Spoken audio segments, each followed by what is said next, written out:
నమస్కారం ETV news కి స్వాగతం. ముందుగా ముఖ్యాంశాలు. అమెరికా అధ్యక్షుడిగా బైడెన్ ఎన్నిక ధృవీకరణ.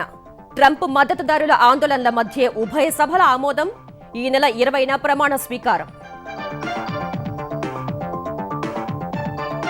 క్యాపిటల్ హిల్ భవనం వద్ద ట్రంప్ మద్దతుదారుల విధ్వంసం. బలగాల కాల్పుల్లో 4 మృతి. డొనాల్డ్ వర్గం తీరుపై పలు దేశాధినేతల విమర్శలు.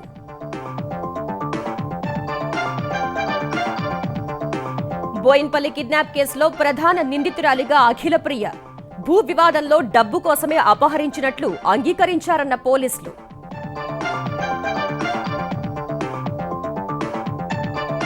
ఆంధ్రప్రదేశ్లో మత సామరస్యాన్ని కాపాడేందుకు కమిటీలు. రాష్ట్ర జిల్లా స్థాయిలో ఏర్పాటు చేస్తున్నట్లు ప్రభుత్వ ప్రధాన కార్యదర్శి ప్రకటన.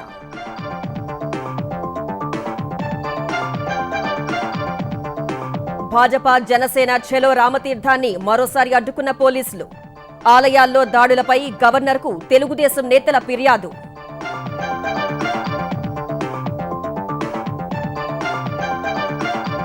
ఆంధ్రప్రదేశ్ పట్టణాల్లో తక్కువ ధరలకే మధ్యతరగతి ప్రజలకు ఇళ్ల స్థలాలు.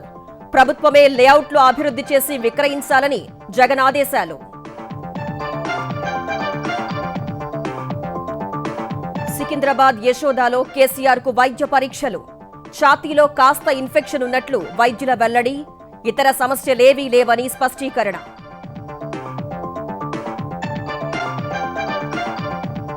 దేశవ్యాప్తంగా రేపు మరోసారి కరోనా టీకా డ్రై రన్ విజయవంతం చేయాలన్న కేంద్రం. 1-2 రోజుల్లో రాష్ట్రాలకు వ్యాక్సిన్ తరలింపు.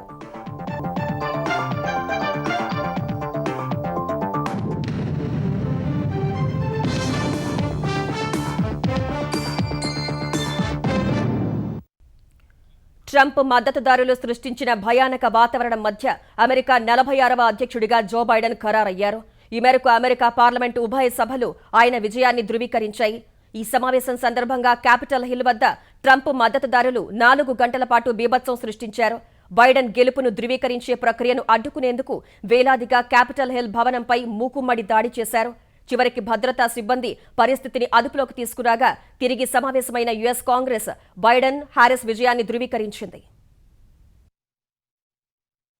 అమెరికా అధ్యక్ష ఎన్నికల్లో విజయం సాధించిన జో బైడెన్ ను అధ్యక్షుడిగా ధృవీకరించేందుకు నిర్వహించిన ఉభయ సభల సమావేశాన్ని అడ్డుకునేందుకు ప్రస్తుత అధ్యక్షుడు డొనాల్డ్ ట్రంప్ మద్దతుదారులు దుస్సాహసానికి ఒడిగట్టారు. అగ్రరాజ్య పార్లమెంటు భవనమైన క్యాపిటల్ హిల్ పై ఆ దేశ చరిత్రలో ఎన్నడూ లేని విధంగా భీకర దాడికి దిగారు. ట్రంప్ అమెరికా పతాకాలతో క్యాపిటల్ భవనంలోకి దూసుకెళ్లారు. రక్షణ వలయాన్ని ఛేదించుకుని మరీ దాడికి తెగబడ్డారు. అడ్డుకునేందుకు ప్రయత్నించిన పోలీసుల కళ్లల్లో రసాయనాలు చల్లి మరీ ఘర్షణకు దిగారు. ఆందోళనలను అదుపు చేసేందుకు పోలీసులు పెప్పర్ స్ప్రేను ప్రయోగించినా ఫలితం లేకపోయింది. పరిస్థితి అదుపు తప్పడంతో అదనపు బలగాలు నేషనల్ గార్డ్స్ సిబ్బందిని క్యాపిటల్ హిల్ వద్దకు రప్పించారు. క్యాపిటల్ హిల్ భవనంలో అధ్యక్ష ఎన్నికలకు సంబంధించిన ఎలక్టోరల్ ఓట్ల లెక్కింపు జరుగుతుండగా ట్రంప్ మద్దతుదారులు కిటికీ అద్దాలను పగలగొట్టుకుని లోపలికి చొరబడ్డారు.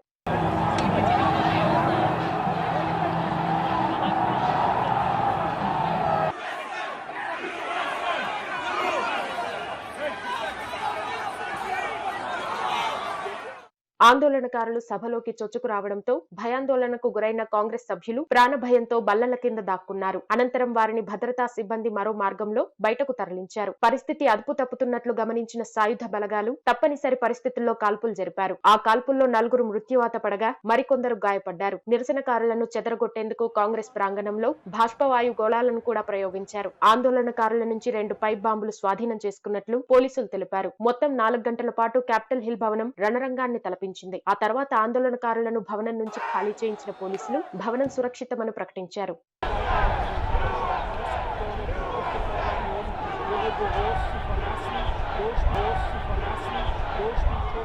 పరిస్థితి అదుపులోకి రావడంతో తిరిగి ప్రారంభమైన యుఎస్ కాంగ్రెస్ సంయుక్త సమావేశం ఎలక్టోరల్ కాలేజ్ ఓట్ల లెక్కింపు చేపట్టి బైడెన్ కమలా హారిస్ విజయాన్ని ధృవీకరించింది. సమావేశంలో అరిజోనా, పెన్సిల్వేనియాకు సంబంధించిన రిపబ్లికన్ పార్టీ నేతలు వ్యక్తం చేసిన అభ్యంతరాలు వీగిపోయాయి. వీటిపై 2 గంటల పాటు చర్చ జరగ్గా అభ్యంతరాలను సెనేట్ ప్రతినిధుల సభ తోసిపుచ్చాయి. యుఎస్ కాంగ్రెస్ సంయుక్త సమావేశం అధికారికంగా ధృవీకరించిన నేపథ్యంలో అమెరికా అధ్యక్షుడిగా బైడెన్, ఉపాధ్యక్షురాలిగా కమలా హారిస్ ఈ నెల 20న బాధ్యతలు స్వీకరించనున్నారు. అటు ఎట్టకేలకు ఓటమిని అంగీకరించిన స్పందించిన డొనాల్డ్ ట్రంప్ సజావుగా అధికార బదిలీ చేసేందుకు ఒప్పుకున్నారు. అయితే ఎన్నికల ఫలితాలను అంగీకరించనని మరోసారి తేల్చి చెప్పిన ట్రంప్ అయినప్పటికీ ఈ నెల 20న బైడెన్ కు అధికార బదిలీ చేస్తామన్నారు. ట్రంప్ మద్దతుదారుల ఆందోళనల దృష్ట్యా వాషింగ్టన్ లో కర్ఫ్యూ అమల్లోకి తెస్తూ మేయర్ మురిల్ బోసర్ ప్రకటన చేశారు. ఈ కర్ఫ్యూ బైడెన్ పదవీ స్వీకారం ముగిసే మరుసటి రోజు వరకు కొనసాగనుంది.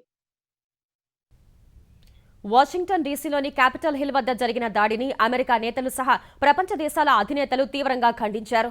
ప్రజాస్వామ్యంపై జరిగిన అసాధారణ దాడిగా ఆ దేశ ప్రెసిడెంట్ ఎలెక్ట్ జో బైడెన్ పేర్కొన్నారు. దాడికి పాల్పడిన వారిని ఉగ్రవాదులుగా అభివర్ణించారు. హింస ఎప్పుడూ గెలవదని అమెరికా ఉపాధ్యక్షుడు మైక్ పెన్స్ వ్యాఖ్యానించారు.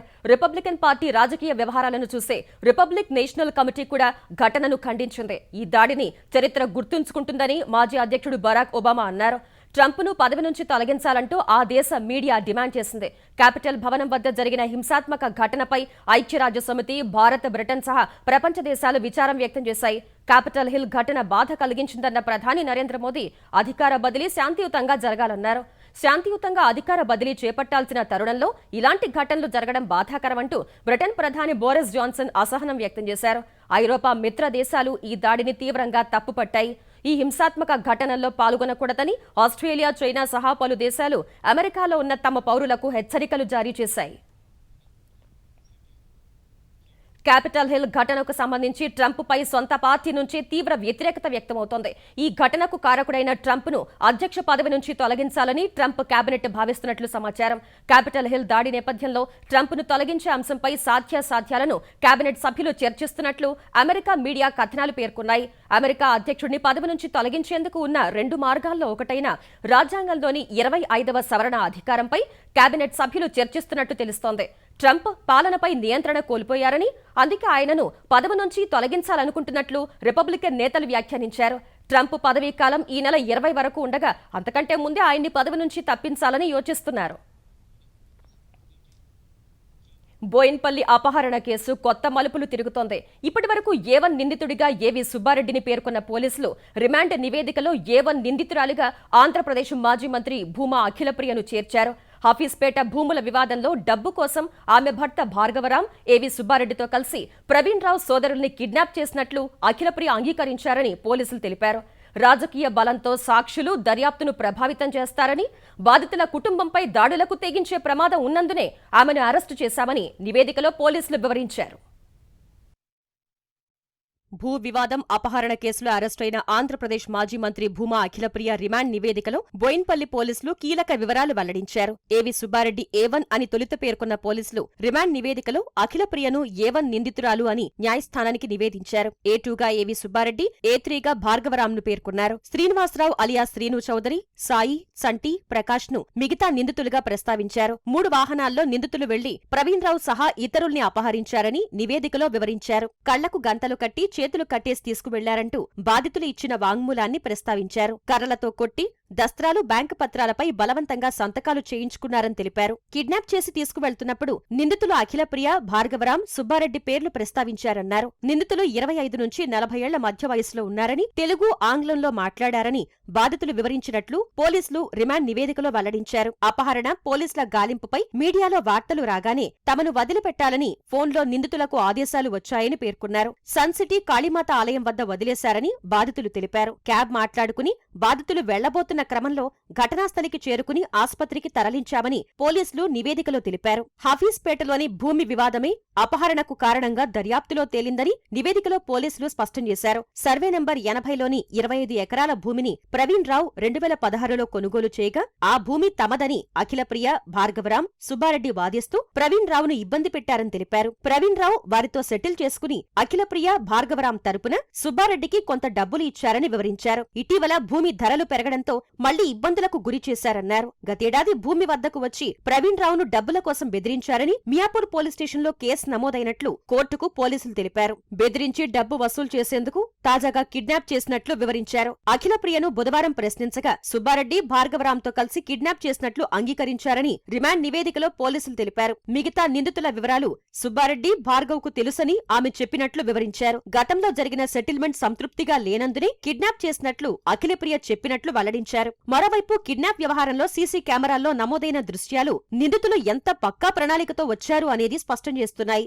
ఐటీ అధికారుల్లాగే వేషధారణ కోసం హైదరాబాద్ ఫిలిం నగర్లోని ఓ దుకాణంలో వస్త్రాలు అద్దెకు తీసుకున్నారని పోలీసులు గుర్తించారు. ఎవరికి అనుమానం రాకుండా కార్లు దిగిన వెంటనే చేతిలో ఐడీ కార్డులు, ఫైళ్లు పట్టుకుని దర్జా ఒలకబోశారు. సోదరులు ముగ్గుర్ని ఒకరికి తెలియకుండా మరొకరిని వేర్వేరు గదుల్లోకి తీసుకువెళ్లారు. ఆ తర్వాత ప్రణాళిక ప్రకారం ఒక్కొక్కరిని ఒక్కో కార్లో తీసుకువెళ్లిపోయారు. కార్లు గుర్తుపట్టకుండా నెంబర్ ప్లేట్లను సైతం మార్చారని పోలీసులు నిర్ధారించారు. బోయిన్పల్లి మార్కెట్ సమీపంలోకి వెళ్లగా ప్రవీణ్ రావు కేకలు వేశారని, అది గమనించిన స్థానికులు డైల్ 100 కు ఫోన్ చేసి సమాచారం ఇచ్చారని పోలీసులు తెలిపారు. ఆ తర్వాత కుటుంబ సభ్యుల సమాచారం ఆధారంగా కేసును ఛేదించారు. సీసీటీవీ దృశ్యాల్లో గుంటూరు శ్రీనును గుర్తించారు. అతను అఖిలప్రియ మనిషిగా నిర్ధారించుకున్న పోలీసులు ఆమెను ఇంట్లోనే ప్రశ్నించగా నిజం అంగీకరించారని వెల్లడించారు. అపహరణ కేసులో అరెస్టైన అఖిలప్రియ దాఖలు చేసిన బెయిల్ పిటిషన్పై విచారణను సికింద్రాబాద్ కోర్టు రేపటికి వాయిదా వేసింది. మెరుగైన వైద్యం కోసం ఆసుపత్రికి తరలించాలి అన్న ఆమె అభ్యర్థనను తోసిపుచ్చింది.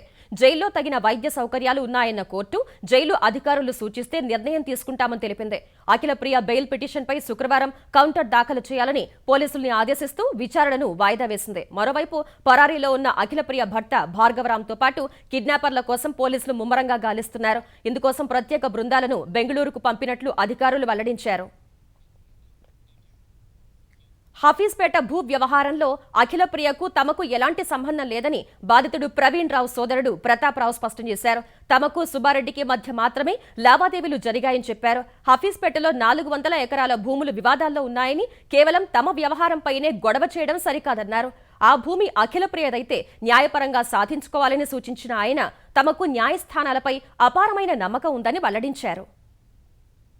2 ఏళ్ల క్రితం వచ్చిండ్రు, ఇది మాకు ఏవి వాళ్ళది ఏమి ఇవ్వలేదు, మాకు వచ్చేది ఉందంట ఇందులో అన్నారు. అంతేగాని అఖిలప్రియ గారు ఆ రోజు మాకు దీంట్లో ఉందని అనుకుంటున్నాం మేము అని అన్నారు. మీరు సెటిల్ చేయాలంటే సంబంధం లేదని చెప్పినా అది అయిపోయింది. అప్పుడు అది దృష్టిలో పెట్టుకుని ఏవి వారు ఇయ్యనందుకు ఏవి ఇస్తలేడు కదా, వాళ్ళు ఇస్తలేరు, వీళ్ళ దగ్గరికి పోతే వీళ్ళ దగ్గర మేము దబాయించి తీసుకుందామని మా దగ్గరికి వస్తే మేమేం చేస్తాం. నా క్వశ్చన్ కూడా అదే, ఎందుకు వచ్చారు సుబ్బారెడ్డి గారు ఈ ల్యాండ్ లోకి అని మా వాళ్ళు కేసు పెట్టారు. అవును, నేను ఎందుకు వచ్చాను, నాకు రైట్ ఉందని ఆయన స్పందిస్తాడేమో, ఆయనకున్న రైట్స్ ఆయన చూయించుకుంటాడేమో కోర్టులో. ప్రవీణ్ రావు గారు మీకు ఏం సంబంధం లేదు, ఇది ఏవి సుబ్బారెడ్డి గారి జెన్యూన్ ఉంది, మీరు పక్కకి వెళ్ళిపోండి అని కోర్టు వారు చెప్తే మాకు అపారమైన గౌరవం ఉన్నది కోర్టు మీద, మేము తప్పకుండా పక్కకి వెళ్ళిపోతాం కదా.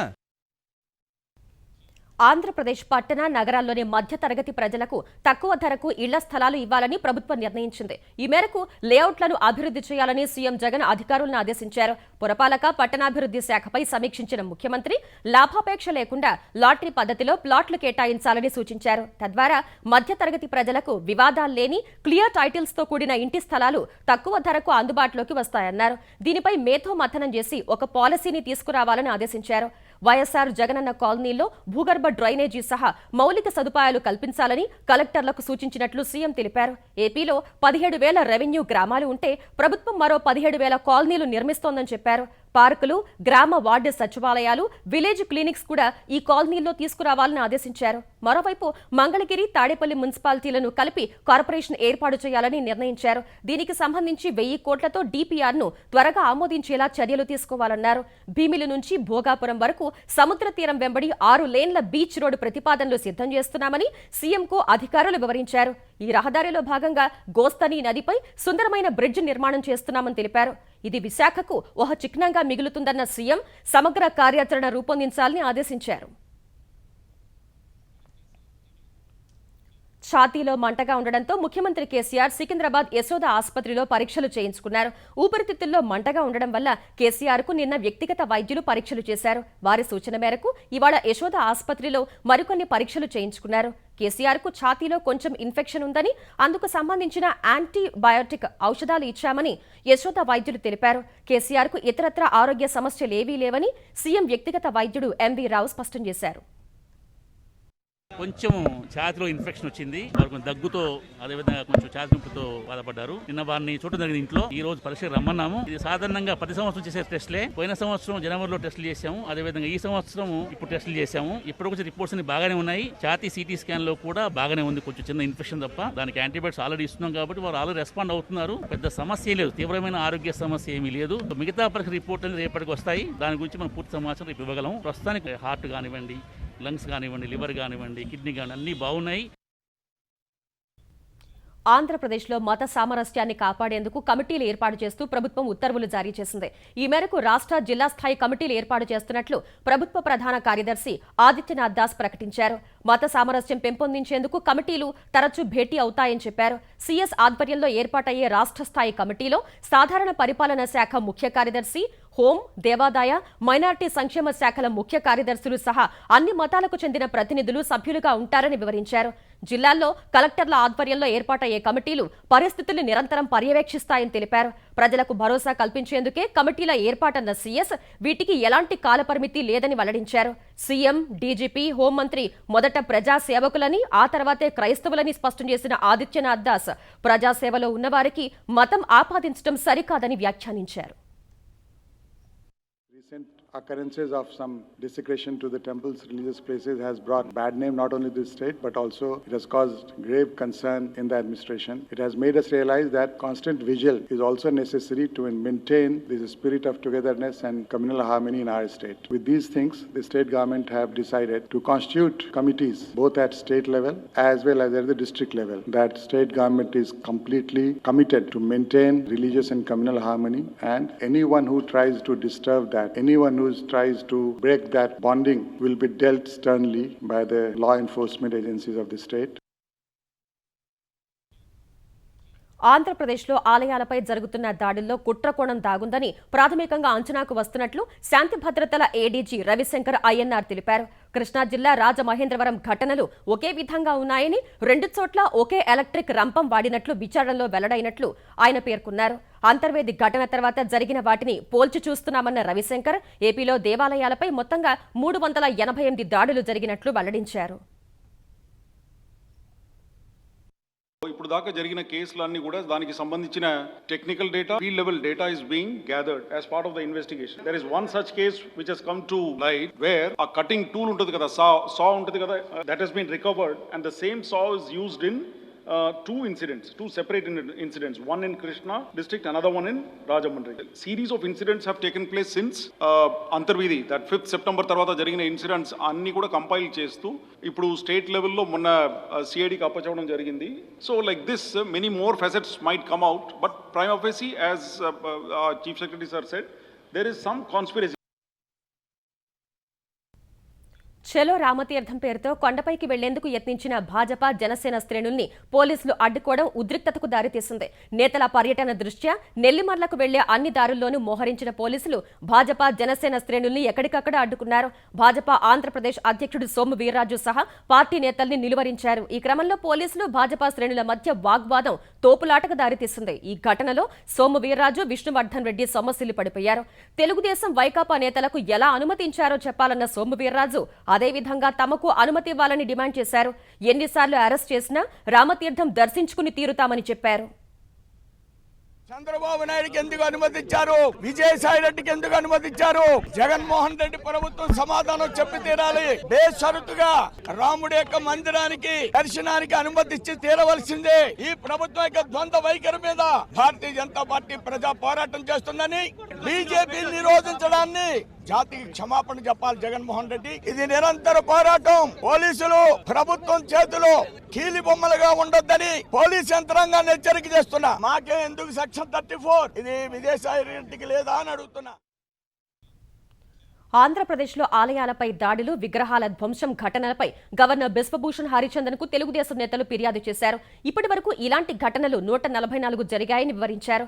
అన్నింటిపైన సీబీఐ విచారణ జరిగేలా చర్యలు తీసుకోవాలని గవర్నర్ను కోరారు. ముఖ్యమంత్రి జగన్మోహన్ రెడ్డి, మంత్రులు, పోలీసుల వ్యాఖ్యలు దాడులను ప్రోత్సహించేలా ఉన్నాయని తెలుగుదేశం నేతలు విమర్శించారు. మీరు శ్రీకాకుళం నుంచి ఇటు చిత్తూరు వరకు చూసుకోండి, రకరకాల సంఘటనలు జరుగుతా ఉన్నా పోలీస్ యంత్రాంగం గాని, ప్రభుత్వం గాని ఎందుకు చర్యలు తీసుకోవటం లేదు? దీని వెనుకాలన్న కారణం ఏంటి అని చెప్పి మేము ప్రశ్నించడం జరుగుతా ఉంది. ప్రజల ఆస్తులు కాపాడతామని చెప్పి ప్రమాణం చేశారు. అదే మంత్రుల యొక్క వ్యాఖ్యలను చూస్తే ఈ రాష్ట్రంలో మరింత విధ్వంసకర సంఘటనలు ప్రోత్సహించే విధంగా వాళ్ళ వ్యాఖ్యలు ఉండటమే ఇన్ని వరుస సంఘటనలకు కారణం అని చెప్పి కూడా మేము తెలియజేస్తా ఉన్నాం. తెలంగాణ హైకోర్టు ప్రధాన న్యాయమూర్తిగా జస్టిస్ హిమా కోహ్లీ ప్రమాణ స్వీకారం చేశారు. రాజ్భవన్లో గవర్నర్ తమిళిసై జస్టిస్ హిమా కోహ్లీతో ప్రమాణం చేయించారు. తెలుగు రాష్ట్రాల్లో తొలి మహిళా ప్రధాన న్యాయమూర్తిగా జస్టిస్ హిమా కోహ్లీ బాధ్యతలు చేపట్టారు. నూతన సీజే ప్రమాణ స్వీకార కార్యక్రమానికి ముఖ్యమంత్రి కేసీఆర్, కేంద్ర మంత్రి కిషన్ రెడ్డి, మండలి చైర్మన్ గుత్తా సుఖేందర్ రెడ్డి, శాసనసభ స్పీకర్ పోచారం శ్రీనివాస్ రెడ్డి సహా పలువురు ప్రముఖులు హాజరయ్యారు.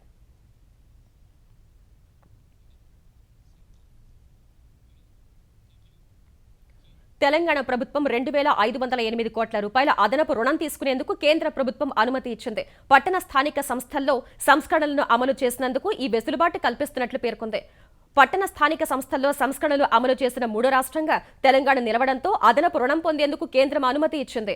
ఈ సంస్కరణలు అమలు చేసినందుకు ఆంధ్రప్రదేశ్, మధ్యప్రదేశ్కు ఇప్పటికే 1,004 కోట్లు అదనపు రుణం తీసుకునేందుకు అనుమతి ఇచ్చింది. ఇప్పటి వరకు 1 నేషన్ 1 రేషన్ కార్డును 10 రాష్ట్రాలు, సులభతర వాణిజ్య సంస్కరణల్ని 7 రాష్ట్రాలు అమలు చేశాయి.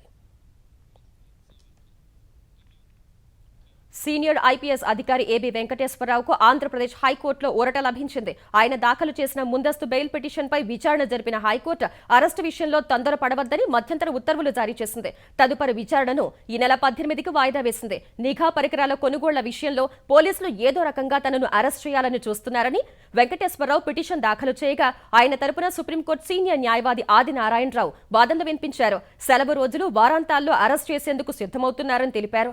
48 గంటలు జైల్లో ఉంచిన తర్వాత సస్పెండ్ చేయాలని చూస్తున్నారని పేర్కొన్నారు. ఈ వాదనలు పరిగణనలోకి తీసుకున్న హైకోర్టు ఏబీ వెంకటేశ్వరరావు అరెస్టుపై స్టే విధిస్తూ మధ్యంతర ఉత్తర్వులు జారీ చేసింది. వ్యాక్సిన్ పంపిణీలో తలెత్తే లోటుపాట్లు గుర్తించి వాటిని అధిగమించేందుకు శుక్రవారం దేశవ్యాప్తంగా కేంద్ర ఆరోగ్య శాఖ మరోసారి డ్రై రన్ నిర్వహించనుంది. గత నెల 28, 29 ఈ నెల 2న నిర్వహించిన డ్రై రన్లో తలెత్తిన లోపాలను సరిచేసుకుని 3వ దశ డ్రై రన్ నిర్వహించనున్నట్లు వెల్లడించింది. మరికొద్ది రోజుల్లో వ్యాక్సిన్ పంపిణీ ప్రారంభించనున్న నేపథ్యంలో ఈ డ్రై రన్ నిర్వహించాలని కేంద్ర ఆరోగ్య శాఖ నిర్ణయించింది. వ్యాక్సిన్ పంపిణీలో రియల్ టైం సమాచారం కోసం కోవిన్ యాప్ను కేంద్రం తీసుకువచ్చింది. ఈ యాప్ సాఫ్ట్వేర్లో పలు మార్పులు, క్షేత్రస్థాయి సిబ్బందికి అవగాహన కల్పించడం, సమాచారాన్ని యాప్లో ఎప్పటికప్పుడు పొందుపరచడం వంటి అంశాలపై శిక్షణ కొనసాగుతోంది. శుక్రవారం చేపట్టే డ్రై రన్లో ఆసుపత్రి, బ్లాక్, మండల, జిల్లా, రాష్ట్ర స్థాయి డేటాను అధికారులు పరిశీలించనున్నారు. వ్యాక్సిన్ తీసుకునే వ్యక్తి రిజిస్ట్రేషన్ నుంచి వ్యాక్సినేషన్ తర్వాత పరిస్థితి వరకు ఆయా జిల్లా కలెక్టర్ల పర్యవేక్షణలో డ్రై రన్ నిర్వహించాలని కేంద్రం మార్గదర్శకాల్లో స్పష్టం చేసింది. దేశంలో అత్యవసర వినియోగానికి కోవాక్సిన్, కోవిషీల్డ్కు డీసీజీఐ అనుమతినిచ్చిన వేళ రాష్ట్రాలకు టీకాల సరఫరాపై కేంద్రం దృష్టి సారించింది. 1-2 రోజుల్లో కోవిడ్ టీకాల రవాణాను ప్రారంభిస్తామని కేంద్ర ఆరోగ్య శాఖ మంత్రి హర్షవర్ధన్ వెల్లడించారు. ప్రయాణికుల విమానాల్లో టీకాలను రవాణా చేయనున్నట్లు తెలిపారు.